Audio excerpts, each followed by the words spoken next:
तो hello student, स्वागत है हमारे YouTube channel M S education JAG 2.0 में। और आज जो है इस वीडियो में हम लोग कवर करने वाले हैं क्लास 9th का चैप्टर नंबर 5, जिसका नाम है इंट्रोडक्शन ऑफ यूक्लिड जियोमेट्री। ठीक है, तो उसके बारे में हम लोग पूरा इंट्रोडक्शन वीडियो होगा, उसके बाद आपका सोल्यूशन होगा, क्योंकि एक्सरसाइज इसमें 1 ही है। तो पहले जब तक हम लोग इंट्रोडक्शन नहीं समझेंगे तब तक हम लोग को कोई भी क्वेश्चन सॉल्व नहीं होने वाले हैं। ठीक है, तो चलिए हम लोग इसका इंट्रोडक्शन समझते हैं और अच्छे से इसको हम लोग आगे डीपली समझेंगे। और इससे पहले जो भी आप लोग वीडियो नहीं देखे हैं उसके लिए आप हमारे चैनल पे विजिट करें और वहाँ पे प्लेलिस्ट पे आप लोग चेक कर सकते हैं। डिस्क्रिप्शन में आपको लिंक दे दिया हुआ रहेगा। जैसे यहाँ पे क्या है, जियोमेट्री। तो जियोमेट्री का मतलब क्या होता है, GEOMETRY होता है। ठीक है, TRY। जियोमेट्री ये दो शब्दों से मिलकर के बना हुआ है। पहला है जियो, ठीक है, और दूसरा क्या, मैट्रिसीज। ठीक है, यहाँ पे मैट्रिसीज होता है ना, METREIN। ठीक है, मैट्रिन। तो जियो का मतलब क्या होता है, जियो का मतलब होता है अर्थ। क्या होता है, अर्थ। और यहाँ पे मैट्रिज का मतलब होता है मेजरमेंट। क्या होता है, मेजरमेंट। ठीक है, और अर्थ को जो हम लोग मेजरमेंट करने के लिए जो भी हम लोग को इंस्ट्रूमेंट चाहिए, ठीक है, जो भी हम लोग को वहाँ पे औजार चाहिए, तो हम लोग उसको क्या बोलते हैं, जियोमेट्री बोलते हैं। जैसे हम लोग का जियोमेट्री बॉक्स होता है, उसमें हम लोग बहुत सारा मेजरमेंट के लिए दे दिया होता है, चांद दिया रहता है। ठीक है, उस प्रकार से और भी बहुत सारी चीज़ें हैं। तो इसी प्रकार से हम लोग इसमें जो है ना पूरा डिटेल में समझने वाले हैं। तो पहले यहाँ पे देखिए कुछ डिफिनेशंस है, उसको हम लोग अच्छे से समझेंगे। जैसे यहाँ पे क्या है, यूक्लिड डिफिनेशन, एक्सॉम्स एंड पोस्टुलेट्स, यानी कि यूक्लिड के कुछ डिफिनेशंस हैं एंड एक्सॉम्स है और उसके साथ पोस्टुलेट्स है। तो सभी को हम लोग अच्छे से एकदम पूरा क्लियरिफाई करके समझेंगे। जैसे सरफेस क्या होता है, सरफेस यानी कि यहाँ पे देखिए, ए solid has shape, size and position. ठीक है, कोई भी सॉलिड है, ठीक है, कोई भी आपका ठोस चीज़ें हैं, उसका शेप एंड साइज और उसका कोई भी पोजीशन होता है। ठीक है, और उसके बाद यहाँ पे क्या बताया गया है कि यहाँ पे देखिए हम लोग एक मार्कर ले लिए हैं, इसका शेप है, ठीक है, ये सिलेंडर शेप का है। ठीक है, और इसका साइज भी होगा कितना सेंटीमीटर लंबा है। ठीक है, इसका पोजीशन भी होगा, इसको हम लोग कहाँ पे रखे हैं। ठीक है, and can be moved from one place to another, यानी कि एक जगह से ये दूसरे जगह पे इसको हम लोग ले जा सकते हैं। ठीक है, it boundaries can be surface. ठीक है, इसी को हम लोग क्या बोलते हैं, सरफेस बोल सकते हैं, यानी कि ऊपर वाला जो इसको हम लोग बोलते हैं ना, इसको हम लोग सरफेस बोल सकते हैं। ठीक है, नेक्स्ट यहाँ पे क्या है, लाइन क्या होता है, the boundaries of the surface is curved on a straight line. ठीक है, यहाँ पे अगर हम लोग कोई भी सरफेस है, जैसे ये पेपर ही है, तो यहाँ से देखिए, यहाँ से जो है ना, यहाँ से यहाँ तक जो है आपका लाइन कहलाएगा, ऊपर में भी आपका लाइन कहलाएगा। इसी टाइप से हम लोग इसको हम लोग क्या कहते हैं, लाइन कहते हैं, स्ट्रेट लाइन। ठीक है, एंड जो भी लाइन है उसका जो पॉइंट होता है वो एंड जो होता है वो पॉइंट से होता है। जो भी आपका लाइन है वो उसका एंड किस चीज़ से होता है, पॉइंट से। ठीक है, नेक्स्ट डायमेंशन क्या होता है, डायमेंशन। डायमेंशन का मतलब कि अभी हम लोग 2D 3D फिगर्स हम लोग समझे हैं ना, उसी प्रकार से यहाँ पे देखेंगे। जैसे यहाँ पे consider 3 steps of the solid of the point, यानी कि कोई भी चीज़ें होता है उसका 3 स्टेप होता है। यानी कि पहला क्या होता है, L, उसके बाद B और उसके बाद H होता है। ठीक है, तो LBH क्या होता है, L का मतलब होता है लेंथ, ठीक है, और B का मतलब क्या होता है, ब्रेथ। तो यहाँ पे होता है ब्रेथ और यहाँ पे, ठीक है, उसके बाद क्या होता है, H का मतलब होता है हाइट। तो यहाँ पर हम लोग लिख लेंगे हाइट। ठीक है, ये 3 चीज़ें हम लोग का होता है। अब यहाँ पे देखिए, यहाँ पे 3 डायमेंशन फिगर होता है, यहाँ पे कोई कोई आपका 2D फिगर होता है। तो जहाँ पे 2D होता है उसको हम लोग यहाँ बोलते हैं 2D। यहाँ पे जो ये तीनों अगर इंक्लूड हो जाएगा ना, उसको हम लोग क्या बोलते हैं, 3D, यानी कि 3 डायमेंशन फिगर बोलते हैं। इसका solid, liquid and line points, ये सारा चीज़ उसमें इंक्लूड होता है। In each 2 steps which loose और extension also called the dimension. तो उसी को हम लोग क्या बोलेंगे, डायमेंशन बोलते हैं। ठीक है, ये सॉलिड है 3 डायमेंशन, सरफेस हैज़ 2। ठीक है, यहाँ पे इसका सरफेस 2 होता है। ठीक है, यहाँ एक अपर और एक लोअर, और lines has in 2 point with 1। ठीक है, यानी कि 1 से 1 पॉइंट से यहाँ पे क्या होता है, एक कोई भी अगर हम लाइन खींचते हैं, ड्रॉ करते हैं, तो एक ये पॉइंट से और एक ये पॉइंट से, इसका हम लोग नाम दे देते हैं A to B। ठीक है, A to B यहाँ पे क्या हो जाता है, एंड हो जाता है। तो ये जो है ना आपका जो है इंट्रोडक्शन यहाँ तक कंप्लीट होता है। आगे हम लोग देखेंगे और भी कुछ इंट्रोडक्शन के पार्ट्स हैं, उसको हम लोग अच्छे से समझेंगे। ठीक है, तो चलिए हम लोग नेक्स्ट पेज पे चलते हैं। तो यहाँ पे देखिए कुछ एलिमेंट्स है। एलिमेंट्स मतलब क्या बताया गया है, जो यूनिवर्सल ट्रूथ है उसी को हम लोग एलिमेंट्स मान लेते हैं। एलिमेंट्स जैसे a point is a dot which no part, यानी कि जो भी हमारा पॉइंट होता है उसका कोई भी पार्ट नहीं होता है। जैसे अभी हम लोग पढ़े थे लेंथ, ब्रेथ एंड हाइट, तो उसे यहाँ देखिए, अगर हम लोग यहाँ पे कोई भी पॉइंट दे देते हैं तो इसका कोई लेंथ और ब्रेथ और कोई भी हाइट नहीं होने वाला है। एक हो गया लाइन। ठीक है, तो हम लोग यहाँ से क्या कर देते हैं, एक लाइन को ड्रॉ कर लेते हैं, तो इसका कोई सिर्फ लेंथ होता है, यानी कि यहाँ से यहाँ तक हम लोग कितना सेंटीमीटर होगा उसको हम लोग मापेंगे, लेंथ मापेंगे, लेकिन इसका हम लोग ब्रेथ को नहीं मेजर कर सकते हैं। नेक्स्ट आपका है यहाँ पे 3rd number, the end of line are point, यानी कि जब भी हम लोग एक लाइन को ड्रॉ करते हैं ना, तो यहाँ पे देखिए यहाँ भी हमारा अपने आप ड्रॉ जो लाइन की है वो पॉइंट होगा, ए पॉइंट के साथ इंड होगा और यहाँ पे बी पॉइंट के साथ ये इंड होने वाला है। फोर्थ में देखिए तो क्या बताया गया है, ये straight line is a line which line evenly when the points is itself, ठीक है, यानी कि जब हम उसको पॉइंट से क्लोज नहीं करते तो आपका लाइन जो है ना हमेशा आगे बढ़ते रहता है, ठीक है, और उसमें बहुत सारा पॉइंट्स लाइज करता है। जैसे हम लोग एक पॉइंट ऐसे पॉइंट करके करते हैं, हम लोग क्या कर सकते हैं, एक लाइन को ड्रॉ कर सकते हैं। यहाँ पे बहुत सारा एक लाइन पे बहुत सारा पॉइंट जो है ना लाइज करता है, ठीक है, स्ट्रेट लाइन पे। नेक्स्ट यहाँ पे है 5 number, a surface is that which has length और ब्रेथ ओनली, ठीक है, यानी कि कोई भी आपका सरफेस है, जैसे हमारा ये पेपर ही है तो इसका लेंथ और ब्रेथ दोनों चीज़ होगा, ठीक है, लंबाई और चौड़ाई दोनों चीज़ें होता है। नेक्स्ट यहाँ पे क्या बताया गया है, the edge of surface and line, ठीक है, जो भी हमारा सरफेस है, ठीक है, उसका जो एज है, किनारा है, ठीक है, जैसे यहाँ देखिए ये जो है ना एज, ठीक है, इसको हम लोग क्या बोलते हैं, लाइन ही से डिनोट कर सकते हैं। ये जो है इसका भी हम लोग क्या कर सकते हैं, लाइन से डिनोट कर सकते हैं, ठीक है। इस प्रकार से उसका एज जो है वो क्या होगा, एक आपका स्ट्रेट लाइन ही होगा, ठीक है। The plane surface is a surface which lies evenly with the straight lines on itself, ठीक है, जो भी हमारा प्लेन सरफेस है उस पर बहुत सारा लाइन खींच सकते हैं। जैसे हमारा ये हो गया आपका प्लेन सरफेस, ठीक है, तो यहाँ पे हम लोग क्या कर सकते हैं, बहुत सारा लाइन को यहाँ पे इस प्रकार से ड्रॉ कर सकते हैं, ठीक है। तो ये हो गया हमारा एलिमेंट्स। अब हम लोग पढ़ेंगे उसका एग्जाम्स और पोस्टुलेट्स को अच्छे से समझेंगे। एग्जाम्स और पोस्टुलेट्स जो है ना वो बहुत अच्छे से समझने के लिए हम लोग को बहुत ज़रूरी है, ठीक है, तभी हम लोग कोई भी क्वेश्चन को हल कर पाएंगे। इसलिए हम लोग इसमें इंट्रोडक्शन में उसको क्या किए हैं, उसको हम लोग इंक्लूड किए हैं। तो यहाँ पे देखिए यूक्लिड का एग्जाम्स है, इसको हम लोग को समझना बहुत ज़रूरी है।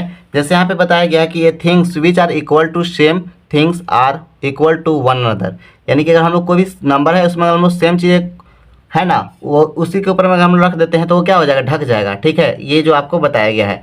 नेक्स्ट यहाँ पे क्या बताया गया है, the equals of the added to equals are wholes are equal, यानी कि देखिए अगर हम लोग यहाँ पे कोई भी नंबर ले लेते हैं, जैसे यहाँ पे हो गया 6 + 2, ठीक है, और इधर भी हम लोग क्या लिख देते हैं 6 + 2, यानी कि दोनों नंबर क्या है आपका सेम है, तो इसको अगर हम दोनों को जोड़ेंगे तो यहाँ पे कितना हो जाएगा, 6 2 8 हो जाएगा, और इधर भी 6 2 कितना हो जाएगा, 8 हो जाएगा। तो यहाँ पे सारा जो है दोनों क्या हो जाएगा, इक्वल हो जाएगा, ठीक है। जैसे आपका भी एग्जाम में 4 मार्क्स आया है और आपका दोस्त का भी 4 मार्क्स आया है, ठीक है, मतलब मार्क्स उतना तो आता नहीं है, ठीक है, लेकिन मान लीजिए कि उतना आया है तो क्या हो जाएगा, दोनों का इक्वल हो जाएगा, ठीक है। अब उसी में से हम लोग क्या करना है कि घटाना भी है। जैसे अभी हम लोग एग्जाम देते हैं तो इसमें कितना आता है, 40 मार्क्स हम लोग को एग्जाम से मिलता है, ठीक है, और 10 मार्क्स जो है हम लोग को ये जो है स्कूल देता है, ठीक है, यानी कि टोटल 50 मार्क्स का होता है। तो उसमें से क्या करते हैं कि उसमें हम लोग 10 मार्क्स जो सब को ऐड किया जाएगा तो सबका 50-50 आ जाएगा, ठीक है, लेकिन उतना ही अगर हम लोग जो स्कूल से अगर मार्क्स नहीं मिलेगा तो सभी को कितना हो जाएगा, 40। तो वहाँ पे वही ये जो थर्ड है एग्जाम्स इसमें बताया गया है, the equals are subtracted from equals, यानी कि हम लोग यहाँ पे देखिए 40 में से अगर हम लोग क्या कर देते हैं 10 सब्ट्रैक्ट करते हैं, और यहाँ पर भी हम लोग क्या कर देते हैं 40 में से 10 को सब्ट्रैक्ट कर देते हैं, तो दोनों तरफ क्या हो जाएगा, इक्वल हो जाएगा, यानी कि यहाँ पर भी हो जाएगा 30 और यहाँ पर भी क्या हो जाएगा 30। इस प्रकार से यहाँ पे बता दिया गया है। नेक्स्ट यहाँ पे हम लोग देखेंगे 4th number, things which are coincides which one anothers are the equals of one another, यानी कि कोई ऐसा चीज़ें ले लेते हैं जिसको हम लोग क्या कर देते हैं एक दूसरे के ऊपर रख देते हैं तो वो क्या हो जाएगा, ढक जाएगा। जैसे यहाँ देखिए ये 2 चीज़ें ले लिए है ना, ये आपको देखिए दोनों अलग अलग दिख रहा है, लेकिन जब हम इसको एक ऊपर रख देंगे तो क्या हो जाएगा, एक आपको ढक जाएगा, ठीक ना। यानी देखिए आपको सिर्फ सामने से केवल एक ही चीज़ें दिखाई देगा, लेकिन ऐसे अगर हम हटाएंगे तो क्या हो जाएगा, 2 चीज़ें आपको दिखाई देगा अलग अलग, ठीक है। जब इसको ऊपर में रखेंगे तो क्या हो जाएगा, सिर्फ आपको केवल एक ही चीज़ें आपको सामने से देखने के लिए मिल सकता है, ठीक है। तो ये चीज़ें यहाँ पे बताया गया है। नेक्स्ट यहाँ पे क्या बताया गया है, the whole is a greater than a part, यानी कि कोई भी चीज़ें हैं, ठीक है, वो क्या हो जाएगा, इस मान लेते हैं किसी हम मार्कर से ही देख लेते हैं तो इसमें से हम लोग पूरा पार्ट ये हमारा मार्कर है, ठीक है, लेकिन इसमें से हम लोग क्या कर देते हैं इसको हटा देते हैं, ठीक है, ये हम लोग इस कैप को हटा देंगे तो ये क्या होगा, ये पूरा पार्ट्स जो है ना बड़ा होगा, ठीक है, ये छोटा वाला पार्ट से ये पूरा पार्ट्स जो है ना बड़ा हो जाएगा। वैसे अगर हम लोग एक क्या कर देते हैं, एक सर्कल बनाते हैं, सर्कल में से हम लोग इतना पार्ट्स को हम लोग बाहर निकाल देते हैं, तो यहाँ पे देखिए इतना पार्ट्स को अगर हम लोग यहाँ पे बाहर निकाल देते हैं तो ये क्या होगा, इधर वाला पूरा जो है ना सारा पार्ट जो है वो आपका बड़ा हो जाएगा ये एक छोटा सा पार्ट से, ठीक है। नेक्स्ट यहाँ पे बताया गया है 6 नंबर में, things which are doubles of the same things is equal to one another, यानी कि उसी चीज़ का अगर डबल करते हैं तो क्या हो जाएगा, वो आपका पूरा जो है ना बड़ा हो जाएगा, ठीक है। थिंग्स विच आर डबल, ठीक है, यानी कि कोई भी चीज़ आपका डबल कब होता है, same things equal to one another, यानी कि उसमें जब हम उसको अब उसका जितना घटा था उतना हम लोग उसमें जोड़ देते हैं तब, ठीक है। नेक्स्ट यहाँ पे क्या बताया गया, things which are halves to same things are equal to one another. यानी कि जैसे ऊपर में हम लोग देखे थे ना, जो एग्जाम्स में नंबर आया था, तो उसमें हम लोग क्या करते हैं, डबल कर देंगे। यानी कि जैसे यहाँ पे है 2 है, इसको मल्टीप्लाई 2 कर देते हैं, ठीक है। तो यहाँ पर भी 2 मल्टीप्लाई 2, यहाँ पे कितना जाएगा 4, यहाँ पर भी 4 हो जाएगा। अब यहाँ पे क्या कर रहा है, the things halves to same things is equal to one another, ठीक है। यहाँ पे डबल किए हैं, उसको हम लोग उतना ही क्या कर देंगे, वहाँ पे अगर हम 0 से मल्टीप्लाई करते हैं, यानी कि 0 से मल्टीप्लाई करेंगे तो यहाँ पे भी 2 इंटू 0, यहाँ पे क्या हो जाएगा 0, यहाँ पर भी 0। इस प्रकार से यहाँ पे इसका सोल्यूशन हो गया और आपको अच्छे से यूक्लिड का एग्जाम्स को समझना होगा, ठीक है। अब हम लोग देखते हैं यूक्लिड का जो पोस्टुलेट्स है उसको हम लोग अच्छे से समझने का प्रयास करेंगे। तो यहाँ देखिए यूक्लिड का जो है ना 5 पोस्टुलेट्स है और इसको हम लोग अच्छे से समझने का प्रयास करेंगे। जैसे यहाँ पे क्या बताया गया है, द स्ट्रेट लाइन, ठीक है, कोई भी आपका स्ट्रेट लाइन है may be drawn from any one point, यानी कि एक पॉइंट से हम लोग क्या कर सकते हैं, बहुत सारा लाइन को हम लोग ड्रॉ कर सकते हैं फ्रॉम एनी अदर पॉइंट्स, ठीक है। यानी कि एक पॉइंट से दूसरे पॉइंट तक हम लोग बहुत सारे जो लाइन को है ना ड्रॉ कर सकते हैं।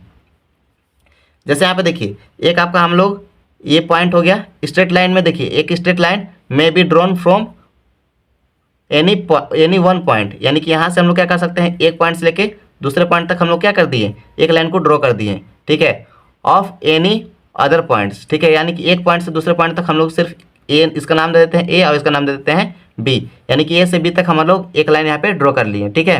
लेकिन इसके ऊपर में अब हम लोग ड्रॉ लाइन करना चाहेंगे तो ये क्या हो जाएगा, कोइंसाइड हो जाएगा। कोइंसाइड का मतलब इसको ढक लेगा, ठीक है। और यहाँ पे देखिए इसमें आपका पॉइंट जो है ना, इसका जो मिड पॉइंट होता है वो सिर्फ एक ही होता है, वन लाइन का मिड पॉइंट केवल 1 होता है, ठीक है।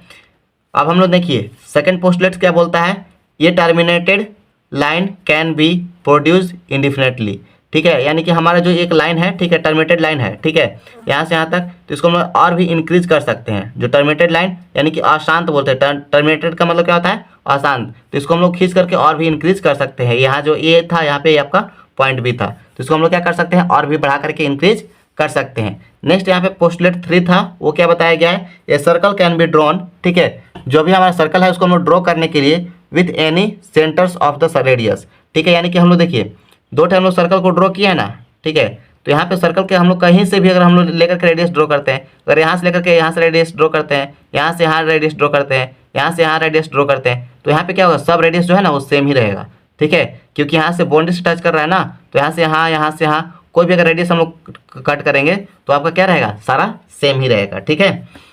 यहाँ पे बताया गया all right angles are equal to one another, यानी कि जितना भी आपका राइट एंगल्स बनता है, एक आपका स्ट्रेट लाइन रहता है, उसके ऊपर में क्या हो जाएगा, एक परपेंडिकुलर जो लाइन आ जाएगा वही आपका क्या बनाता है, राइट एंगल, यानी कि 90 डिग्री का एंगल बनाता है। तो यहाँ पर भी हो गया 90 डिग्री, तो यहाँ पे कहीं से भी अगर हम लोग इस प्रकार से अगर ड्रॉ करते हैं ना, तो आपका क्या हो जाएगा, इक्वल हो जाएगा, ठीक है। इधर भी आपका कितना हो जाएगा, 90 डिग्री हो जाएगा, ठीक है। इस प्रकार से यहाँ पे बताया गया है ऑल राइट एंगल्स, जितने भी हमारे राइट एंगल्स होंगे are equal to one another, यानी कि एक दूसरे के बराबर हो जाएंगे, ठीक है।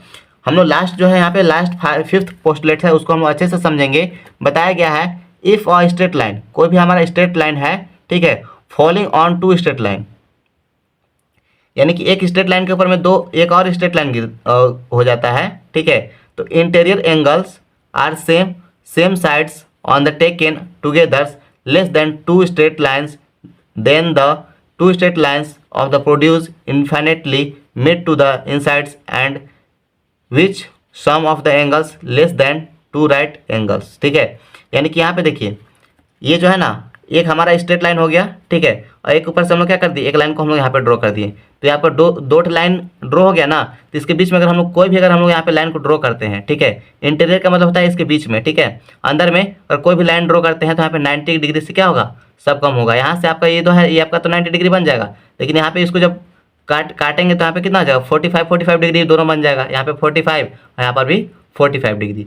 तो ये जो है बहुत अच्छे से आप लोग पोस्टुलेट को समझ गए होंगे अच्छे से, ठीक है। और अगर वीडियो अच्छा लगे होगा, इंटरेस्टिंग लगता होगा, तो आप लोग दोस्तों के पास भी शेयर करिएगा।